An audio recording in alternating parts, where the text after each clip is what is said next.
ETF index mutual funds నేర్చుకుని stock మార్కెట్లో రాణించాలనుకుంటున్నారా? వెంటనే ఈ నెంబర్కి కాల్ చేయండి. అమ్మ నమస్తే అమ్మ. నమస్తే సంగీత.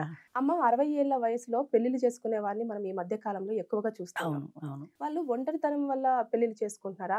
లేదు అంటే పిల్లలు పట్టించుకోకపోవడం వల్ల పెళ్లిళ్ళు చేసుకుంటున్నారా? ఇందులో 2 కారణాలు ఉన్నాయమ్మా. ప్రధానమైంది ఒంటరితనం. పిల్లల దగ్గర కలిసి ఉన్నా కూడా ఆ జనరేషన్ గ్యాప్‌లో వాళ్ళకి వీళ్ళకి అభిప్రాయాలు కలవ్వు.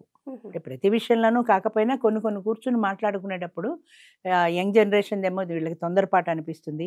వీళ్ళ మాటలు వాళ్ళకి చాదస్తం అనిపిస్తాయి. వీళ్ళు వాళ్ళ సమవయస్కులతో మాట్లాడినంత ఫ్రీగా యంగ్ జనరేషన్ ఈవెన్ పిల్లలైనా సరే మాట్లాడలేరు. ఎంత ప్రేమగా చూసుకున్నా కూడా పిల్లలు రెండో పాయింట్ భరించలేని ఒంటరితనం. పిల్లల దగ్గర ఉన్నారు కదా అంటే వాళ్ళు ఫుడ్ ఇస్తారు, మీకు కావాల్సిన షెల్టర్ ఇస్తారు, ప్రేమగా చూసుకుంటారు. మీకు కూడా వాళ్ళ పట్ల ప్రేమ ఉంది. కానీ మీ మనసులో మీకు తోడు కావాలి అనేది ఎవరూ కాదనలేని నిజం అది.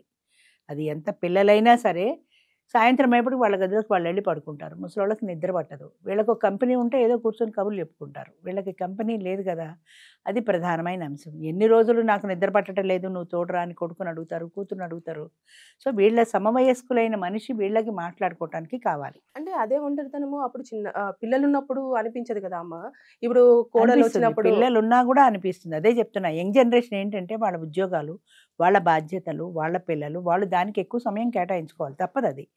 కొంత టైం పెట్టగలుగుతారు. ఏదో భోజనాల దగ్గర కూర్చుంటారు, ఒక గంట మాట్లాడుకోగలుగుతారు. ఆ తర్వాత బ్రేక్ఫాస్ట్ దగ్గర కూర్చుంటారు, ఒక గంట మాట్లాడుకోగలుగుతారు. తర్వాత వాళ్ళ ఆఫీసులకు వాళ్ళు వెళ్ళిపోతారు. సాయంత్రం వరకు వాళ్ళు రారు. వీళ్ళు రిటైర్ అయ్యి ఖాళీగా ఉన్నారు. సాయంత్రం దాకా వీళ్ళు ఏం చేయాలి? ఎవరితో మాట్లాడతారు? ఒకవేళ కోడలు ఉందనుకో, అమ్మాయి ఉద్యోగం చేయట్లా, హౌస్ వైఫే అనుకో, ఏదో కంప్యూటరో ల్యాప్టాపో ఏదో పెట్టుకుని ఆమె వర్క్ చేసుకుంటూ ఉంటుంది. ఎవరి ప్రపంచం వాళ్ళది. ఈ రోజుల్లో ఏంటంటే ప్రపంచాలు మారిపోయాయి. ఇదివరకు ఎలా కలిసి ఉన్నారంటే అప్పుడు మైండ్ సెట్ వేరు, అప్పటి భావాలు వేరు. అంచేత ఇదివరకు కలిసి ఉన్నారు. ఇప్పుడు ఆమె వాళ్ళ ఫ్రెండ్తో ఒక గంట మాట్లాడుకుంటూ ఉంటుంది, చాటింగ్ చేసుకుంటూ ఉంటుంది. ఈ ముసలావిడికి తోచదు. ఆ గంట కాలక్షేపం అవుతుంది కదా. లేదా టీవీ పెట్టుకోవాలనుకుంటుంది. హాల్లో కామన్గా ఒక టీవీ ఉంటుంది. ఈవిడ టీవీ పెట్టుకుంటే ఆవిడ ఫోన్ మాట్లాడుకుంటుంటే ఇబ్బంది. ఎన్ని గంటలు టీవీ చూస్తుంది ఈవిడైనా? ఎన్ని గంటలు పేపర్ చదువుతుంది? అన్నిటికీ మించి ఇది నా ఇల్లు కాదు అన్న మైండ్ సెట్ ఒకటి ఉంది సీనియర్ సిటిజన్స్లో. ఇది నా ఇల్లు కాదు, నా కొడుకింట్లో నేనున్నాను డిపెండెంట్గా, నా కూతురింట్లో నేనున్నాను డిపెండెంట్గా అన్న భావన ఒకటి వాళ్ళ మైండ్ సెట్లో ఉంటుంది. ఎంత వద్దన్నా తప్పైనా రైట్ అయినా అది పోదు. నా ఇంట్లో నేనుంటే నాకు స్వతంత్రం కదా అనిపిస్తుంది. అదే భర్తిల్లు అయితే భర్తిల్లు నాది, నా స్వతంత్రం అన్న ఫీలింగ్ ఒకటి ఉంది. అది భర్త ఇల్లు నీ ఇల్లు కాకపోయినా రేపొద్దున వాడు తన్ని పొమ్మంటే పోవాల్సి వచ్చినా కూడా అది నా ఇల్లే, భార్యాభర్తలం మేమన్నా ఆ రైట్ ఉన్నా లేకపోయినా అది నా ఇల్లు అన్న ఫీలింగ్ ఉంది. అది తప్పు కావచ్చు, రైట్ కావచ్చు. అంచేత నేను స్వతంత్రంగా నా భర్త ఇంట్లో ఉండకుండా డిపెండెంట్గా పిల్లల దగ్గర ఎందుకు అన్న భావన ఒకటి ఉంది. లోన్లీనెస్ అనేది పూర్తిగా పోవటల్లా పిల్లల దగ్గర.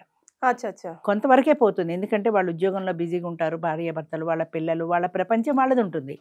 ఆ ప్రపంచంలో నువ్వు additional member of the family. నేను ఎప్పుడు చెప్తా, ఫ్యామిలీలో ఒకప్పుడు పేరెంట్స్ అంటే ఆ ఫ్యామిలీలో లెక్కే. ఇప్పుడు ఏంటంటే additional member of the family. నువ్వు అడిషనల్ మెంబర్గా అవుతావు. నిర్ణయాలు వాళ్ళు తీసుకుంటారు. మనవడో కొడుకో కూతురో ఎవరో ఉంటే వాళ్ళు నిర్ణయాలు తీసుకుంటారు. వాళ్ళు ఏదో క్యాబ్ బుక్ చేసుకు వెళ్ళాలంటారు. ఒరే క్యాబ్ వద్దురా ఎందుకు అని ఈవిడ ఏదో ఉంటుంది. నీకు తెలియదు, నువ్వు ఊరుకో అమ్మ అంటారు. సహజంగా ఎవరైనా అంటారు. ఎందుకు అని ఈవిడ ఊరుకోలేదు. వాళ్ళ పిల్లలు వాళ్ళ సమస్య వాళ్ళది, వాళ్ళు చూసుకుంటారు, నాకు అనవసరం అన్న భావన ఈవిడికి రాదు. అది 2-3 సార్లు నీకెందుకు, నువ్వు ఊరుకో అన్నప్పుడు ఓహో ఇది నాకు అనవసరం కావాలి అన్నప్పుడు వాళ్ళ మనసు హర్ట్ అవుతుంది. అంటే ఈ ఫ్యామిలీలో నేను మెంబర్ని కాదా, నాకు మాట్లాడడానికి అవకాశం లేదా అన్న ఫీలింగ్ వచ్చేస్తుంది. ఎందుకు నేను చెప్పిన ప్రతిసారి పట్టించుకోరు కదా నా మాటకి వాల్యూ లేదు కదా అనిపిస్తుంది. ఎప్పుడైతే ఆ ఫీలింగ్ వచ్చిందో ఎందుకు నేను ఇక్కడ డిపెండెంట్గా ఉండాలనే భావన వచ్చేస్తుంది ఆటోమేటిక్గా. పిల్లలు ఉన్నా కూడా, భార్యాభర్తలు ఇద్దరూ ఉన్నా, పిల్లలు ఎంతో ప్రేమగా చూసుకునే వాళ్ళు ఉన్నా కూడా వీళ్ళు వేరే ఉండడానికి ఇష్టపడుతున్నారు. వాళ్ళిద్దరు వేరే ఉండలేకపోతే రిటైర్మెంట్ హోమ్స్ వచ్చి దానికి వెళ్ళిపోతున్నారు. అంతేగాని పిల్లల దగ్గరికి వెళ్ళాలి. ఇప్పుడు ఇక్కడ దాకా ఎందుకు, మా పిల్లలు ఉన్నారు, మా అబ్బాయి ఈ ఊళ్ళో ఉన్నాడు, మా కూతురు అల్లుడు ఈ ఊళ్ళో ఉన్నారు. ఏదో ఓ రోజు ఎప్పుడైనా లంచ్కో దేనికో వెళ్తాం, కాసేపు కూర్చుంటాం, మాట్లాడతాం, వచ్చేస్తాం. ఒక్క రాత్రి కూడా వాళ్ళ ఇంట్లో ఉన్నాం. ఎందుకు ఉండము అంటే అది ఒక మైండ్ సెట్ అంతే. తప్పో రైటో తెలియదు. మా ఇంట్లో మేము ఉంటాం స్వేచ్ఛగా.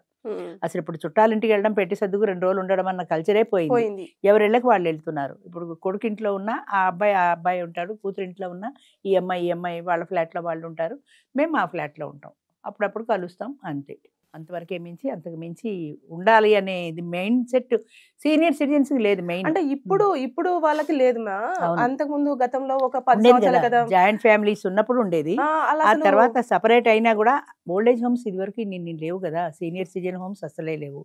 అంచేత ఎక్కడికి పోతాం ఈ వయసులో, పిల్లల దగ్గరికి పోవాల్సిందే అన్న మైండ్ సెట్తో ఉన్నారు అప్పట్లో. ఇప్పుడు మైండ్ సెట్ మారిపోయింది. పిల్లల దగ్గరికి ఎందుకు వెళ్ళి ఉండాలి, మా దారిని మేము బ్రతకగలం కదా, నాకు పెన్షన్ ఉంది, నా డబ్బుతో నేను బ్రతకగలిగినప్పుడు నేను ఎందుకు డిపెండెంట్గా ఉండాలి. Everybody needs their own independence.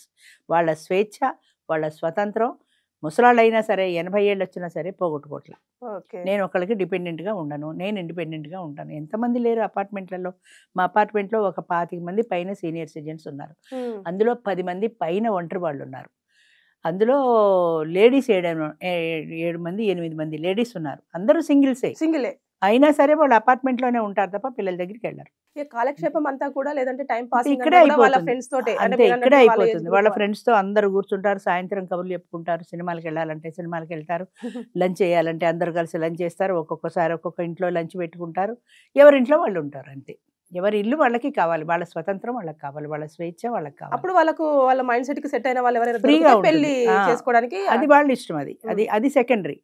అది సెకండరీ. ఇలా ఉండలేము అనుకుంటే, ఇలా అయినా ఒంటరిగానే ఉండాలి కదా అనుకుంటే పెళ్లి చేసుకుంటారు. కొంతమందికి పెళ్లి ఇష్టం ఉండదు. ఎందుకు, వాళ్ళకి బెండ్ అయి ఉండాలి కదా, మళ్ళీ వాళ్ళకి మనకి ఆ కంపాటబిలిటీ లేకపోతే కొట్టుకు చావాలి ఎందుకు అని సింగిల్ గానే మిగిలిపోయిన వాళ్ళు కూడా చాలా మంది ఉన్నారు. మా దగ్గర కూడా ఉన్నారు. మా మిగతా టూర్ ప్రోగ్రాంలు అవి ఉంటాయి కదా, వాటికి వస్తూ ఉంటారు వాళ్ళు. ఈ కంపెనీ ఉంటుంది, 10 మంది కలుస్తారు, కబుర్లు చెప్పుకుంటారు, పాటలకలు కలుస్తారు, ఏదైనా ప్రోగ్రామ్ ఉంటే కలుస్తారు, టూర్ ప్రోగ్రామ్స్ ఉంటే ఆ టూర్కి వస్తారు, పెడతారు, వాటిల్లో కాలక్షేపం చేస్తారు తప్ప ఒక డామినేషన్ మేము భరించాం. మేల్ డామినేషన్ మేము అసలు భరించాం. పోనీ అమ్మ మేల్ డామినేషన్ భరించద్దు, 2 ఆడాళ్ళు ఉండండి, ఓ ఇల్లు తీసుకుని హాయిగా నువ్వు ఒక్కదాని ఉండే బదులు 2 కలిసి ఉంటే ఎవరి రూమ్లో వాళ్ళు ఉంటారు కదా. ఒకప్పుడు ఉన్నారు అలాగా. కమ్యూనిటీ లివింగ్ అని మా దాంట్లో ఒక బ్రాంచ్ ఉంది. అందులో ఏంటంటే పని మనిషి, వంట మనిషి, యుటెన్సిల్స్, సోఫాలు, మంచాలు అన్నీ ఉంటాయి ఇంట్లో. జస్ట్ మీరు వెళ్ళి ఉండడం, ఆ ఖర్చు షేర్ చేసుకోవడం. నేను పెట్టుబడి పెట్టలేను కదా అందరికీ. అంచేత ఆ ఇంటి రెంటు, ఆ పని మనిషి డబ్బు, కరెంటు మొత్తం అన్నీ మీరు షేర్ చేసుకోండి. అప్పట్లో 6,000 మనిషికి పర్ హెడ్ నేను స్టార్ట్ చేసినప్పుడు. ఒక 15 మంది ఉన్నారు, 6,000 చొప్పున. అట్లా అప్పుడు ఉండేది 10 ఏళ్ల కిందట. అప్పుడు మైండ్ సెట్ మారిపోయింది. ఎవరితో ఉండడానికి ఇష్టపట్టాల. నాకు వద్దు మేడం, నేను సింగిల్గా హాయిగా ఉన్నాను, నాకు ఇదే బాగుంది. నాకు ఇంకొక పార్ట్నర్ రావటం, ఆమె కాఫీ గ్లాస్ ఇక్కడ పెట్టింది, ఇది అక్కడ చేసింది, నాకు ఎందుకు వచ్చిన గొడవ అంటే చిన్న చిన్న విషయాల్లో కూడా సర్దుబాటు మనస్తత్వం తగ్గిపోయింది. ఫస్ట్ నుంచి కూడా సర్దుబాటు లేకపోవడం అనేది ప్రధాన కారణం. ఆమె ఆడ పెట్టింది, అది తీసి ఇక్కడ పెడితే పోయింది కదా, నేను ఎందుకు పెట్టాలి, ఆమె పెడితే అని ఒకటి. ప్రతి వాళ్ళకి ప్రైవసీ. నా ఫోన్ నేను మాట్లాడుకుంటా నా ఇష్టం వచ్చినట్టు. ఈమె పక్క రూమ్లో ఉన్నా, హాల్లో కూర్చున్నా నా ఫోన్ వినపడుతుంది కదా ఆవిడకి. నేను ఎవరితో మాట్లాడుతున్నానో ఆవిడకి తెలుస్తుంది కదా, ఎందుకు తెలియాలి. నా ఫ్రెండ్స్ నా కోసం కలవడానికి వస్తారు. మరి ఇంత ఇండిపెండెంట్ గా ఉండేవాళ్ళు అంటే మీరు అంటున్నట్టుగా పెద్ద ఏజ్ గ్రూప్ వాళ్ళు మరి 60 ఏళ్ళు వచ్చినప్పుడు మళ్ళీ ఈ రోజుల్లో మనం వింటున్నది కదా ఎక్కువగా పెళ్లిళ్ళు, ఎందుకని అంటారు? ఆ పెళ్ళి, అదే చెప్తున్నా, పెళ్ళి కావాలి అనుకున్న వాళ్ళు చేసుకుంటారు.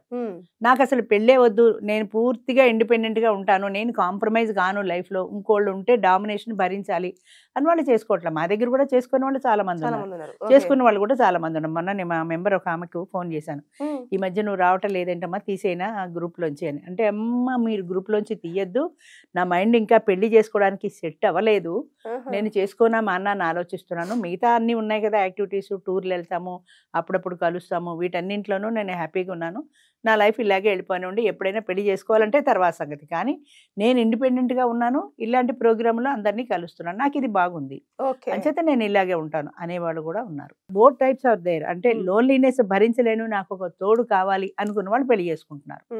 నాకు లోన్లీనెస్సే కావాలి, నాకు నా వాట్సాప్తో 24 గంటలు నాకు కాలక్షేపం అయిపోతుంది, ఫోన్ మాట్లాడుకుంటే అయిపోతుంది, ఇంకొక తోడు ఎందుకు, వాళ్ళ డామినేషన్ ఎందుకు అన్నవాళ్ళు చేసుకోవటాల. అంటే 2 రకాలు ఉన్నారు. ఇప్పుడు బెంగళూరులో కొత్తది వచ్చింది కదా, పెళ్లి చేసుకుంటాం కానీ పిల్లల్ని కనం, కొన్నాళ్ళకి అసలు పెళ్లి కూడా చేసుకోము, లివ్ ఇన్ రిలేషన్ ఉంది కదా అందులోనే ఉంటాం అన్నది వచ్చినా ఆశ్చర్యపోకర్లా. ఎందుకంటే లివ్ ఇన్ రిలేషన్ లో వాళ్ళకి ఒక సౌలభ్యం ఉంది, అక్కర్లేదనుకుంటే వెళ్ళిపోతారు. కోర్టు, డైవర్స్, మెయింటెనెన్స్, ఈ గొడవలు ఏమీ ఉండవు. కావాలన్నప్పుడు కలిసి ఉంటారు, వద్దంటే విడిపోతారు. ఇది ఈజీగా ఉంది. అది గవర్నమెంట్ లెక్క ప్రకారం యంగ్స్టర్స్ కూడా సింగిల్ అయితే చేసుకోవచ్చు. సో 25 ఏళ్ళ వాళ్ళు కూడా దానికే వెళ్ళిపోతారు కొన్నాళ్ళకి. పెళ్ళి అనే బాధరబంది ఎందుకు, పెళ్లి అనేది ఒక బరువు అయిపోయింది, ఒక బాధ్యత అని ఎవరు అనుకోవట్లా. బరువు. పెళ్లి అంటే బరువు.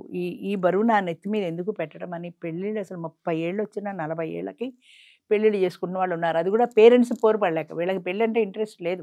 పేరెంట్స్ అడుగుతూ ఉంటారు కదా, మమ్మల్ని అందరూ అడుగుతున్నారు పెళ్ళి ఎప్పుడు చేసుకుంటారు, పెళ్ళి ఎప్పుడు చేసుకుంటారు. మా చుట్టాలు అమ్మాయింది అమెరికాలో జాబ్ చేస్తే, మీరు పెళ్ళి అంటే నేను అసలు ఇండియా రాను, నేను అమెరికాలోనే ఉంటాను, మీరు పెళ్లి మాట మాట్లాడుకుని ఉంటేనే నేను ఇండియా వస్తాను అంటే వీళ్ళు ఏం చేయాలి? కూతుర్ని చూడాలని ఉంటుంది కదా, అమ్మ పెళ్లి మాట ఎత్తాలే రా అనాలి. వీళ్ళు బెండ్ కావాల్సిందే. వాళ్ళు bend car, compromise car. Financial independence ఉంది ఆడదానికి. రైట్. మొత్తానికి అయితే ఫైనల్ గా మనం ఏంటంటే ఎవరైనా సరే ఇండిపెండెన్స్ ఎక్కువ కోరుకొని ఎవరి జీవితాన్ని వాళ్ళు గడపాలనుకుంటారు కాబట్టి చేసుకునేవారు పెళ్లి చేసుకుంటున్నారు, చేసుకునే వాళ్ళు ఒంటరితనాన్ని ఎక్కువగా ఎంజాయ్ చేస్తున్నారు. థ్యాంక్ యూ అమ్మా. నమస్తే అమ్మా.